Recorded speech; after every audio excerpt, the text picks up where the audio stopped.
জিব্রাইল উত্তর দিয়ে বলে, ইয়া রাসূলুল্লাহ, ইয়া হাবিবাল্লাহ, এরা হলো আপনার উম্মতের ওই সমস্ত লোক যারা দুনিয়াতে মানুষের গোশত খেত। আল্লাহর রাসূল সাল্লাল্লাহু আলাইহি ওয়াসাল্লামের জীবনের সবচেয়ে বড় মুআজিজা হলো এই মিরাজ। আল্লাহ তাআলা যেমনি ভাবে তার অস্তিত্বকে অতুলনীয় করেছেন, ঠিক তেমনি ভাবে তার মিরাজকেও তিনি অতুলনীয় করেছেন, যার বর্ণনা সূরাতু বনী ইসরাঈলের প্রথমে আল্লাহ তাআলা এভাবে দিয়েছেন, বিসমিল্লাহির রহমানির রহিম, সুবহানাল্লাযী আসরা বি'আবদিহি লাইলাম মিনাল মাসজিদিল হারাম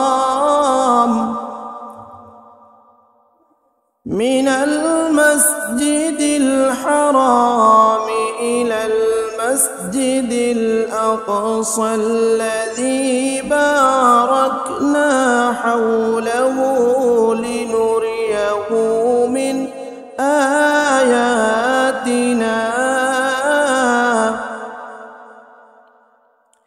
إنه هو السميع البصير।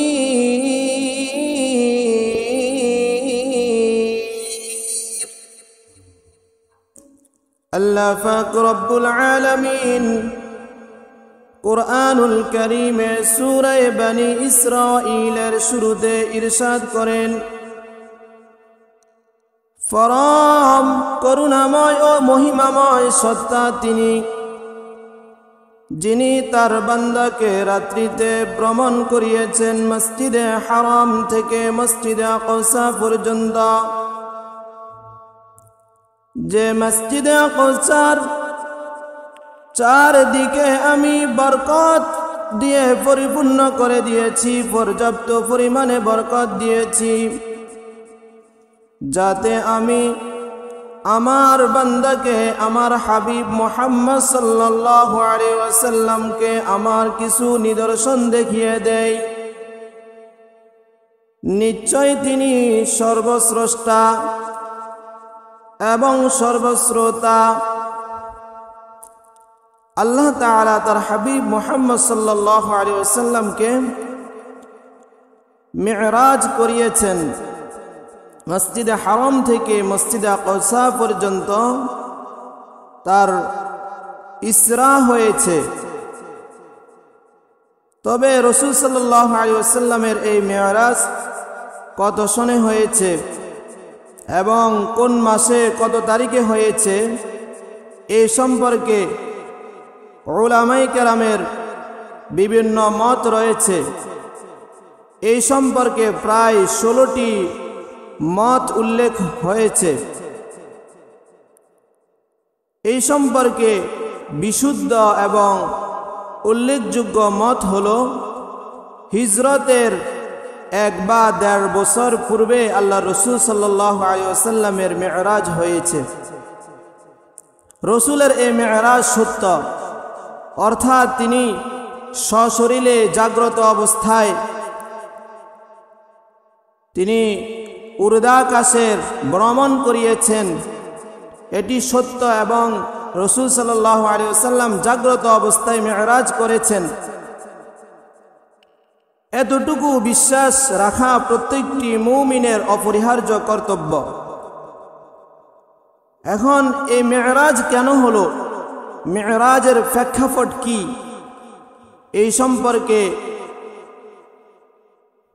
এই সম্পর্কে বলা হয় যে রাসূল সাল্লাল্লাহু আলাইহি ওয়াসাল্লাম যখন এই পৃথিবীতে আগমন করেছিলেন, তখন এই পৃথিবী জুলুম অত্যাচারে অন্ধকারে আচ্ছাদিত হয়ে গিয়েছিল। যেই সময়টাকে, যেই যুগটাকে ইতিহাসে আইয়ামে জাহিলিয়াত অজ্ঞতার যুগ বা বর্বরতার যুগ বলা হতো।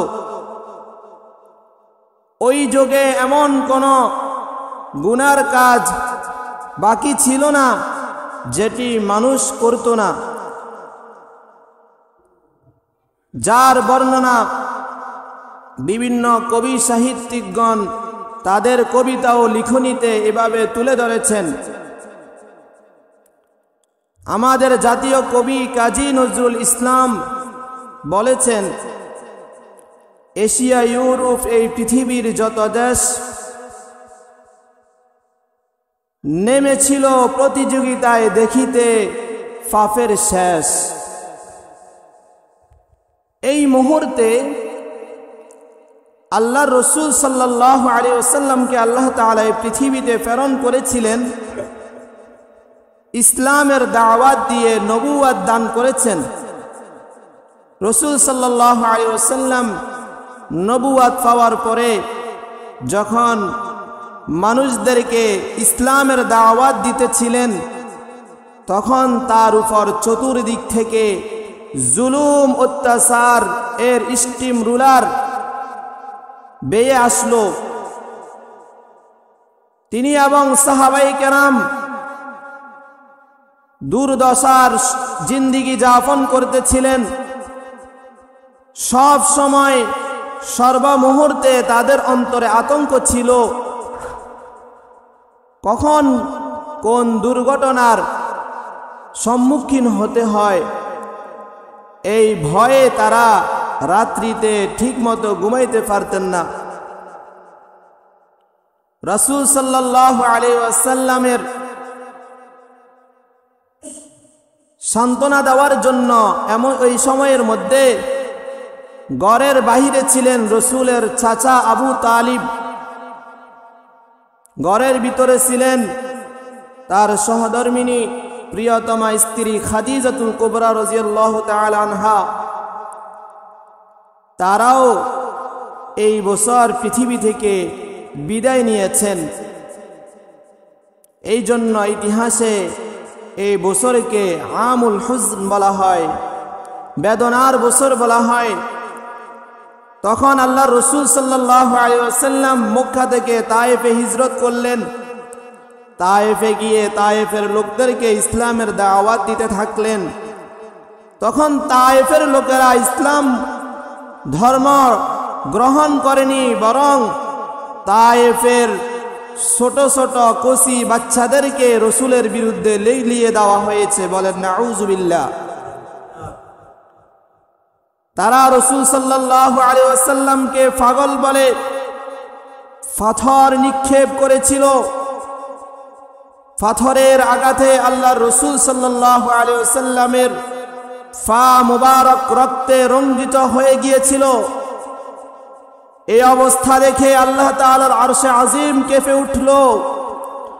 আল্লাহ তাআলা তার হাবিব সাল্লাল্লাহু আলাইহি ওয়াসাল্লামের কষ্ট সহ্য করতে না পেরে জিবরাইল আমিনকে প্রেরণ করলেন। জিবরাইল এসে রাসূলকে বললেন, ইয়া রাসূলুল্লাহ, ইয়া হাবিবাল্লাহ, ওগো আল্লাহর রাসূল, একটু আদেশ করেন। আপনি যদি বলেন, পাহাড়ের ফেরেশতাকে যদি আদেশ করেন, দুই পাশের পাহাড় তায়েফবাসীদেরকে উল্টিয়ে দিবে, তাদেরকে ধ্বংস করে দিবে, পৃথিবীর বুক থেকে তাদেরকে নিঃশেষ করে দিবে। আপনি একটু বলেন। রাসূল সাল্লাল্লাহু আলাইহি ওয়াসাল্লাম রাহমাতুল লিল আলামিন, পুরা পৃথিবীর জন্য রহমত স্বরূপ বদদুআ করেননি। বললেন না, তাদেরকে ধ্বংস করবেন না, তারা আমাকে বুঝেনি, তারা তাওহীদের উপর ঈমান আনেনি, কিন্তু হয়তো তাদের পরবর্তী প্রজন্ম ইসলামে দীক্ষিত হবে, এক আল্লাহকে আল্লাহ বলে স্বীকার করবে, অতএব তাদেরকে ধ্বংস করবেন না। রাসূল সাল্লাল্লাহু আলাইহি ওয়াসাল্লামের অন্তরে ব্যথা বেদনা। এই মুহূর্তে আল্লাহ তাআলা তার হাবিবকে সান্ত্বনা দেওয়ার জন্য, রাসূল সাল্লাল্লাহু আলাইহি ওয়াসাল্লামের অন্তরের ব্যথা দূর করার জন্য আল্লাহর সান্নিধ্যে দিদার লাভের জন্য তার কাছে ডেকে পাঠালেন। রাসূলুল্লাহ সাল্লাল্লাহু আলাইহি ওয়াসাল্লাম তার চাচাতো বোন উম্মে হানির ঘরে নিজ কক্ষে শায়িত ছিলেন। এমন সময় হযরত জিবরাইল ও মিকাইল দুইজন ফেরেশতা এসে রাসূলুল্লাহ সাল্লাল্লাহু আলাইহি ওয়াসাল্লামকে ঘুম থেকে জাগিয়ে তুললেন। রাসূলুল্লাহ সাল্লাল্লাহু আলাইহি ওয়াসাল্লামকে হাতিমে কাবার কাছে নিয়ে গেলেন। জমজমের কূপ দিয়ে, জমজমের পানি দিয়ে রাসূলুল্লাহ সাল্লাল্লাহু আলাইহি ওয়াসাল্লামকে কলবে আতহার, রাসূলের হৃৎপিণ্ডকে ধুয়ে দিলেন। একটি তস্তরির মধ্যে ঈমান ও হিকমত ছিল, তা দিয়ে রাসূলের অন্তর পূর্ণ করে দিলেন। ঈমান ও হিকমত দিয়ে রাসূলের হৃৎপিণ্ড অন্তরটা ভরে দিলেন। এরপরে রাসূল সাল্লাল্লাহু আলাইহি ওয়াসাল্লামের জন্য বোরাক আনা হলো। বোরাক কি বলা হয়েছে? বোরাক হলো জান্নাতি আরোহী, যা খচ্চরের চেয়ে ছোট, গাধার চেয়ে বড়, যার গতি এত দ্রুত তার দৃষ্টিসীমা যেখানে গিয়ে শেষ হয় সেখানেই তার এক কদম গিয়ে পতিত হয়। বলেন সুবহানাল্লাহ। এই বোরাক রাসূলের জন্য আনা হলো। আল্লাহ রাসূল সাল্লাল্লাহু আলাইহি ওয়াসাল্লাম বোরাকে উঠবেন, সাওয়ার হওয়ার জন্য প্রস্তুত হলেন। এই সময়ের মধ্যে বোরাক একটু নাড়াচাড়া করে রাসূলকে তার উপর আরোহণ করতে অস্বীকৃতি জ্ঞাপন করলেন। জিবরাইল আমিন বললেন, বোরাক ভালো করে জেনে রাখো, কার সামনে বেয়াদবি করতেছ তুমি কি তাকে চিনো? তিনি হলেন সাইয়্যিদুল মুরসালিন মুহাম্মদ সাল্লাল্লাহু আলাইহি ওয়াসাল্লাম। বলে আল্লাহু আকবার। তিনি হলেন কায়নাতের সরদার, সাইয়্যিদুল আলামিন, রহমাতুল লিল আলামিন। নবী মুহাম্মাদের সামনে তুমি দাঁড়াইছ, বোরাক বেয়াদবি করবে না। এই কথা শোনার পরে বোরাক লজ্জিত হয়ে গেল।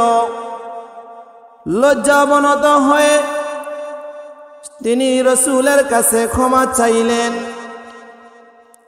এমন অবস্থায় তার শরীর ভয়ে ভিজে গেল, ঘামে ভিজে গেল। এরপরে আল্লাহর রাসূল সাল্লাল্লাহু আলাইহি ওয়াসাল্লাম বোরাকে উঠলেন। বোরাকে উঠার পরে রাসূল সাল্লাল্লাহু আলাইহি ওয়াসাল্লামের সাথে জিবরাইল ফেরেশতা রাসূলকে নিয়ে অগ্রসর হলেন। পথের মধ্যে আল্লাহর রাসূল সাল্লাল্লাহু আলাইহি ওয়াসাল্লামের সাথে এক বৃদ্ধার সাথে সাক্ষাৎ হলো। বৃদ্ধা রাসূলকে ডাক দিলেন, ইয়া রাসূলুল্লাহ। জিবরাইল বলে, হে আল্লাহর রাসূল, না না, তার দিকে ভ্রুক্ষেপ করবেন না, তার ডাকে সাড়া দিবেন না, সামনে চলুন, সামনে অগ্রসর হন। আল্লাহর হাবিব মুহাম্মদুর রাসূলুল্লাহ সাল্লাল্লাহু আলাইহি ওয়াসাল্লাম সামনে অগ্রসর হচ্ছেন। আরেক বৃদ্ধার সাথে সাক্ষাৎ, রাসূলকে ডাক দিলেন। রাসূলের সাথে সঙ্গী জিবরাইল বললেন, ইয়া রাসূলুল্লাহ, তার ডাকে সাড়া দিবেন না, সামনে চলতে থাকেন। আল্লাহর রাসূল তার সঙ্গী জিবরাইল সহ সামনে অগ্রসর হলেন। কিছুক্ষণ পরে একদল লোকের সাথে সাক্ষাৎ হলো। তারা আল্লাহর রাসূল সাল্লাল্লাহু আলাইহি ওয়াসাল্লামকে দেখে সালাম দিলেন, আসসালামু আলাইকা ইয়া আউয়ালু, আসসালামু আলাইকা ইয়া আখিরু, আসসালামু আলাইকা ইয়া হাশিরু। জিবরাইল বলে, ইয়া রাসূলুল্লাহ, আপনি তাদের সালামের জবাব দেন। আল্লাহর রাসূল বলে, জিবরাইল, প্রথম ব্যক্তিকে তার সাথে কথা বলতে নিষেধ করেছ, দ্বিতীয় ব্যক্তির সাথে কথা বলতে নিষেধ করেছ, তৃতীয় ব্যক্তি তৃতীয় দলের সাথে কথা বলার জন্য, তাদের সালামের উত্তর দেওয়ার জন্য বলেছ, কারণ কি? জিব্রাইল বলে, প্রথম যে বিদ্যার সাথে সাক্ষাৎ হয়েছে সে হলো দুনিয়া। দুনিয়া বুড়ো হয়ে গেছে, দুনিয়া বার্ধক্যে উপনীত হয়ে গেছে, তার সময় শেষ হয়ে গেছে। দ্বিতীয় যেই ব্যক্তি আপনাকে ডেকেছে সেই হলো অভিশপ্ত শয়তান। তারা উভয়ে তাদের দিকে আকৃষ্ট করার জন্য আপনাকে ডেকেছে। এই জন্য আমি তাদের কাছে তাদের কথা না শুনতে আপনাকে বলেছি। আর তৃতীয় যেই দলের সাথে আপনার সাক্ষাৎ হয়েছে তারা হলেন হযরত ইব্রাহিম, হযরত মূসা এবং ঈসা আলাইহিমুস সালাম। বলেন সুবহানাল্লাহ। আল্লাহর রাসূল সাল্লাল্লাহু আলাইহি ওয়াসাল্লাম হযরত মূসা আলাইহিস সালামকে কবরে দাঁড়িয়ে দাঁড়িয়ে নামাজ পড়তে দেখেছেন। এই অবস্থার মধ্যে দিয়ে আল্লাহর হাবিব সাল্লাল্লাহু আলাইহি ওয়াসাল্লাম সামনে অগ্রসর হচ্ছেন। পথিমধ্যে কিছু লোকের সাথে সাক্ষাৎ হলো, যাদেরকে দেখছেন তাদের শরীরের মধ্যে বড় বড় তামার নখ আছে, নখ। এই নখগুলো দিয়ে তারা তাদের চেহারা আশ্রয়া ক্ষত বিক্ষত করতেছিল। জিব্রাইলকে রাসূল জিজ্ঞেস করে, জিব্রাইল এরা কারা? জিব্রাইল উত্তর দিয়ে বলে, ইয়া রাসূলুল্লাহ, ইয়া হাবিবাল্লাহ, এরা হলো আপনার উম্মতের ওই সমস্ত লোক যারা দুনিয়াতে মানুষের গোশত খেত। বলেন নাউজুবিল্লাহ। মানুষের গীবত শিকায়ত করত, পরনিন্দা করত, মানুষের দোষ চর্চা করত, তাদের এই শাস্তি। এই অবস্থায় আল্লাহ রাসূল আরো কিছু দূর অগ্রসর হলেন। দেখলেন কিছু লোক যারা দরিয়ার মধ্যে হাবুডুবু খাচ্ছে, সাগরের মধ্যে হাবুডুবু খাচ্ছে। আর তাদের লোকমা হলো পাথরগুলো তারা গিলে গিলে খাচ্ছে। রাসূল জিজ্ঞেস করে, জিব্রাইল এরা কারা? জিব্রাইল উত্তর দিয়ে বলে, ইয়া রাসূলুল্লাহ, ইয়া হাবিবাল্লাহ, এরা হলো এই সমস্ত লোক যারা দুনিয়াতে সুদ খেত, মানুষের উপার্জিত কষ্টের অর্থগুলো তারা বসে বসে অবৈধভাবে ভক্ষণ করত। তারা হলো এরা। এই অবস্থা দেখে আল্লাহ রাসূল সাল্লাল্লাহু আলাইহি ওয়াসাল্লাম আরেকটু সামনে অগ্রসর হলেন। কিছু লোকের সাথে সাক্ষাৎ হলো। তাদের সামনে এক পাতিলের মধ্যে গোশত রান্না করা হলো, ভালো গোশত। আরেক পাতিলে কাঁচা দুর্গন্ধযুক্ত গোশত রয়েছে। তারা ফাঁকানো ভালো গোশতগুলো ভক্ষণ না করে সেগুলো বাদ দিয়ে পচা দুর্গন্ধযুক্ত গোশতগুলো খাচ্ছিল। রাসূল জিজ্ঞেস করে, এরা কারা গো জিব্রাইল? জিব্রাইল উত্তর দিয়ে বলে, এরা হলো তারা যাদের ঘরে বৈধ স্বামী স্ত্রী থাকা সত্ত্বেও তারা অন্য নারীদের সাথে, অন্য পুরুষের সাথে রাত কাটাইতে। বলেন নাউজুবিল্লাহ। এরপরে আল্লাহ রাসূল সাল্লাল্লাহু আলাইহি ওয়াসাল্লাম আরেকটু সামনে অগ্রসর হলেন। দেখলেন একটা তন্দুরের রুটি ফাঁকানোর মতো একটা বড় আগুনের তন্দুর, যেটার ভিতরে আগুন দাও দাও করে জ্বলছিল। তার ভিতর থেকে দুর্গন্ধ বের হচ্ছিল। কিছু লোক তার মধ্যে গুড় ফাঁক খাচ্ছে। রাসূল জিজ্ঞেস করে, এরা কারা? জিব্রাইল বলে, ওগো হাবিব, তারা হলো আপনার উম্মতের এই সমস্ত লোক যারা ব্যভিচারে লিপ্ত হইতো, জিনা করতে। বলেন নাউজুবিল্লাহ। এভাবে আল্লাহ রাসূল সাল্লাল্লাহু আলাইহি ওয়াসাল্লাম সামনে অগ্রসর হচ্ছেন। আল্লাহ রাসূলকে জান্নাত দেখাইলেন, জাহান্নাম দেখাইলেন। বিস্তারিত অনেক আলোচনা রয়েছে, সময় সংক্ষিপ্ত, এই জন্য অল্প সময়ের মধ্যে বিস্তারিত আলোচনা করা সম্ভব নয়। এরপরেও রজব মাস যেহেতু ধারাবাহিকভাবে আমাদের আলোচনা চলবে ইনশাআল্লাহ। আগামী জুমাতে ইনশাআল্লাহ আরো বিস্তারিত আলোচনা চলবে, মিরাজের আলোচনা চলবে। এই মাসে আমরা বেশি বেশি ইবাদত বন্দি করব, নফল রোজা, নফল নামাজ পড়ব, বেশি বেশি আল্লাহ তাআলার স্মরণে রোনা জারি করব, কান্নাকাটি করব। আল্লাহ তাআলা আমাদের সবাইকে তৌফিক দান করুন। সবাই বলি আমিন।